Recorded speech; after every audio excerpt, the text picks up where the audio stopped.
मनोज यादव जी से जवाब ले लेती हूँ। मनोज यादव जी, आपके विकास के आंकड़ों को यहाँ दर्शाते हुए दिखा रहे थे कि कितना विकास आपकी सरकार में हुआ है मध्य प्रदेश का, जिसका आप लगातार दावा करते आ रहे हैं। लेकिन मैं एक चीज समझना चाहूंगी, क्योंकि राहुल गांधी तो कह रहे हैं कि भैया 150 सीटें, तूफान आएगा जिसे आप कह रहे हैं तबाही लाएगा, मूर्खों का सरदार कह डालते हैं। जी देखिए, मूर्खों का सरदार कहना तो जायज है, क्योंकि वो एक ऐसे सरदार है, कहते हैं कि एक साइड से आलू डालिए, दूसरी साइड से सोना निकल आएगा। और मूर्खों के सरदार है, उनको यही नहीं पता है कि मोबाइल मैन्युफैक्चरिंग के अंदर भारत वर्ल्ड में सेकंड पोजीशन पे आ गया, ऑटोमोबाइल के क्षेत्र में थर्ड पोजीशन पे आ गया। और मूर्खों के सरदार क्यों ना कहा जाए, पांचवी बड़ी अर्थव्यवस्था बन गई है, लेकिन उनको दिखता नहीं है, क्योंकि बड़े बड़े ज्ञानी लोग उनको इतना ज्ञान दे देते हैं। वो ज्ञान देने वाले भी ऐसे, ट्यूशन देने वाले भी लोग ऐसे ही हैं।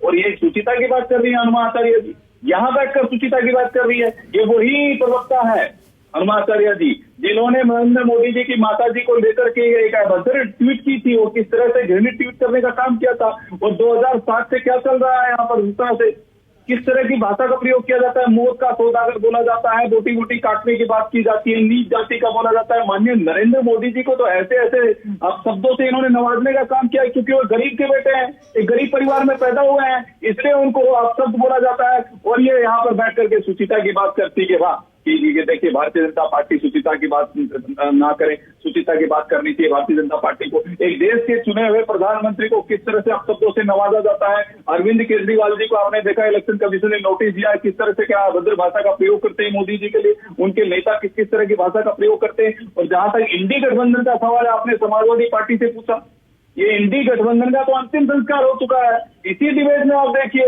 ये धर्मेंद्र भारद्वाज जी छत्तीसगढ़ में क्या बोलते हैं कि सबसे भ्रष्ट सरकार है यहाँ छत्तीसगढ़ में भूपेश बघेल की। वहां पर फराज किदवई के जो नेता है अखिलेश यादव जी, वो कह रहे हैं कि ये कांग्रेस पार्टी को किस तरह से अटैक करते हैं। तो साफ साफ दिखाता है कि ये जो वंशवाद, परिवारवाद और तुष्टीकरण की राजनीति करने वाले लोग हैं, जो मूर्खों के सरदार है इंडी गठबंधन, उसका तो अंतिम संस्कार हो चुका है।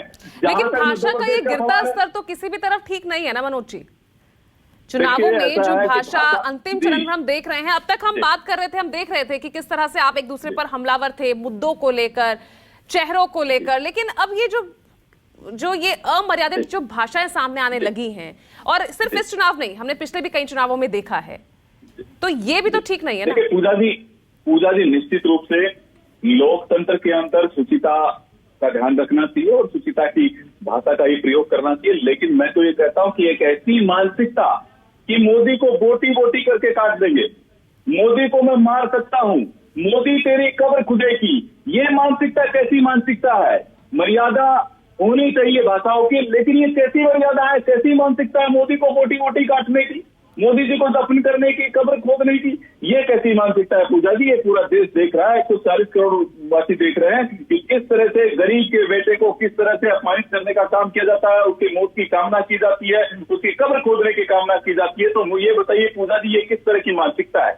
ठीक है, 10 सेकंड अनुमा जी आपको दे रही हूँ, रिस्पॉन्ड कीजिए। जी, मेरा यह कहना है कि मैंने बहुत देर से सुन लिया जो ये बात कर रहे थे, नरेंद्र मोदी जी को सत्ता खोने का इतना डर क्यों है। मैं ये कहना चाहती हूँ कि हम कोई विश्व गुरु नहीं है। हम संयुक्त राष्ट्र के मानव विकास सूचकांक में 132 नंबर पर हैं, खुशहाली सूचकांक में 136 नंबर पर हैं, लैंगिक अंतर के सूचकांक पे 135 नंबर पे हैं, आर्थिक स्वतंत्रता के में 121 पर हैं, ग्लोबल हंटर मैन्युफैक्चरिंग में हम लोग सेकंड नंबर पर आ गए हैं, वो भी आपको पता होना चाहिए। इसके अलावा पहले 100 देशों में नहीं है जो रोजगार देते हो। ये जो नरेंद्र मोदी जी को प्रतिष्ठा करने की बात है, आज इस समय प्रधानमंत्री जी एक बूढ़े, खिसियाए और खींचे हुए व्यक्ति हैं, जिनको महिलाओं को लोग बेकार ही बदनाम करते हैं कि महिलाएं चुगली करती हैं, महिलाएं दूसरों का इधर से उधर करती हैं। प्रधानमंत्री जी को देखिए वो किस तरह से कोसते हैं, जिस तरह से वो कोसते हैं ना, उसे समझ में आता है कि वो पूरी तरह से ही चुनाव हार चुके हैं और इसीलिए भाषा उनकी बिगड़ती जा रही है। ठीक है, धनेंद्र